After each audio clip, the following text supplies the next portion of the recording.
اور عبادت کو سمجھنے، عبادت کا طریقہ معلوم کرنے، اس کا علم حاصل کرنے کے لیے اللہ تبارک تعالیٰ ہمارے لیے دو ذرائع پیدا کیا۔ ایک انبیاء اور رسول جو آ کر ہمارے سامنے عمل کر کے دکھاتے ہیں، اور دوسرا علم کتابوں کے ذریعے کہ ہم اسے پڑھ کر سمجھ کر یہ ہم علم حاصل کر کے عمل کر سکتے ہیں۔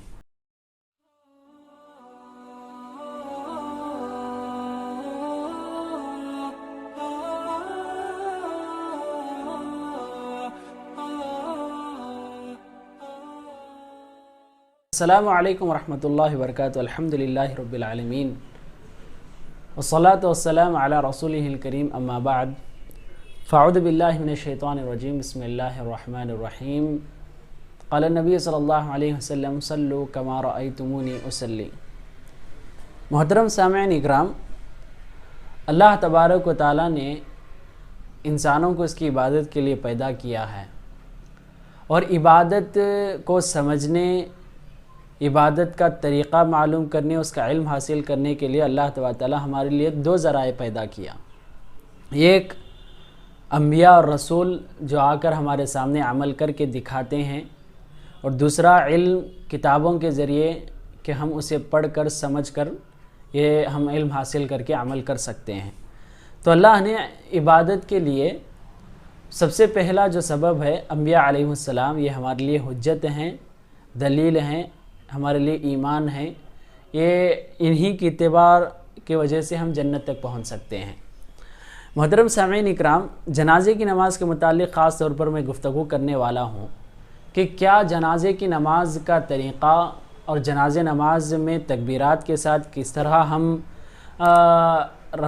ہاتھ اٹھانا اور ہاتھ باندھنے کا، اس کے بارے میں کیا کچھ ہے۔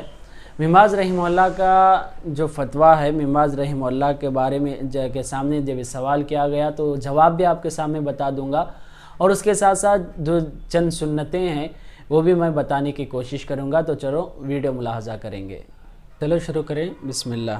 سؤال يقول هل ترفع اليدين مع التكبير في صلاة الجنازة مع كل تكبيرة؟ هذا هو الأفضل سنة۔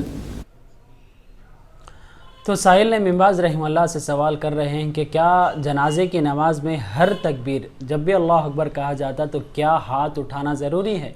جس طرح ہم فرض نمازوں میں تکبیر تحریمہ جیسا ہی نماز شروع ہوتی ہے اللہ اکبر کر کے ہاتھ اٹھاتے ہیں، تو کیا جنازے کی نماز میں جب بھی اللہ اکبر کہا جاتا ہو تو ہر تکبیرات کے ساتھ ہاتھ اٹھانا ضروری ہے؟ تو بن باز رحمہ اللہ نے کہا کہ افضل ہے کہ ہاتھ اٹھایا جائے، اور یہ سنت ہے، اس وجہ سے ہاتھ اٹھایا جائے۔ هذا هو الأفضل۔ بعض أهل العلم يرى أن لا ترفع إلا في التكبيرة الأولى، ولكن الصواب أنها ترفع بجميع التكبيرات۔ تو بعض علماء نے باقاعدہ یہ حکم دیا ہے کہ ہاتھ اٹھانا ضروری نہیں ہے، مگر ثواب اور بہتر اور صحیح قول، صحیح فیصلہ یہی ہے کہ ہاتھ اٹھایا جائے، باقاعدہ یہ سنت ہے۔ قد جاء في بعض الروايات عن ابن عمر مرفوعا، رواه الدارقطني بإسناد جيد، وأكثر وقفه على ابن عمر الرفع جميع التكبيرات، وجاء ابن عباس أيضا وجماعة من السلف، فهذا هو الأفضل ولو لم۔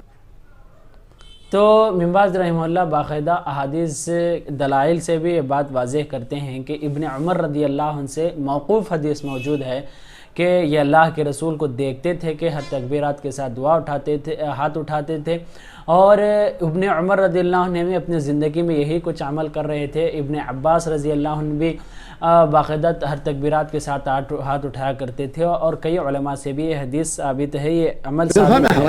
لیکن الرفع افضل، نعم۔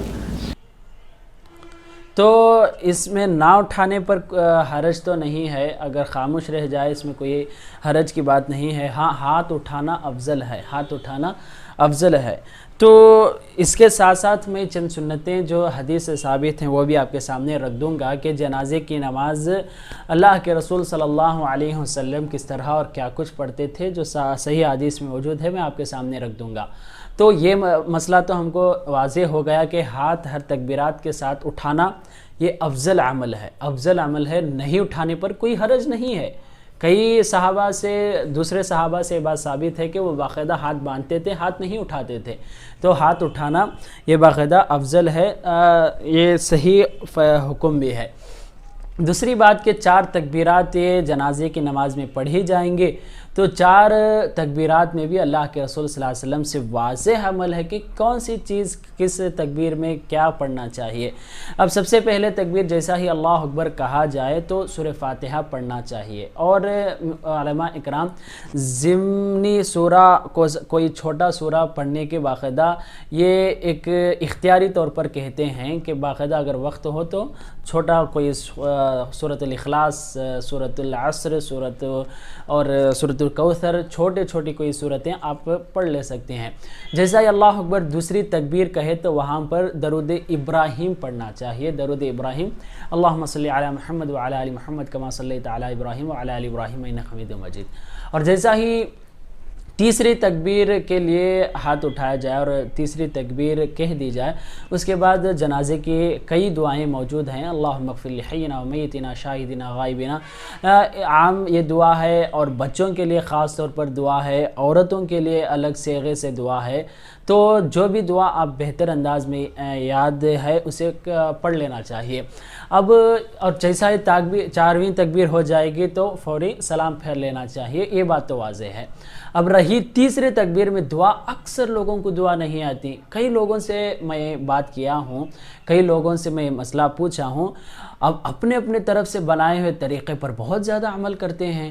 اپنی طرف سے کیا بنائے ہیں کہ سب سے پہلے ثنا پڑھ لینا چاہیے، اس کے بعد درود پڑھ لینا چاہیے، اس کے بعد دعا کر دینا چاہیے۔ تو سب یہاں پر کیا کرتے ہیں، ثنا پڑھ لیتے ہیں، درود پڑھ لیتے ہیں، وہ بھی اپنی درود پڑھ لیتے ہیں اور دعا بھی اردو میں کر لیتے ہیں۔ یہ صحیح نہیں ہے، اس کو سمجھنے کی ضرورت ہے۔ اور اللہ کے رسول نے اتنے بہترین پیارے الفاظ سے ہمارے لیے دعائیں سکھائے ہیں، اس سے بہترین ہم دعا نہیں کر سکتے، رب کو نہیں مانگ سکتے۔ تو یہ دعائیں سیکھنے کی ضرورت ہے۔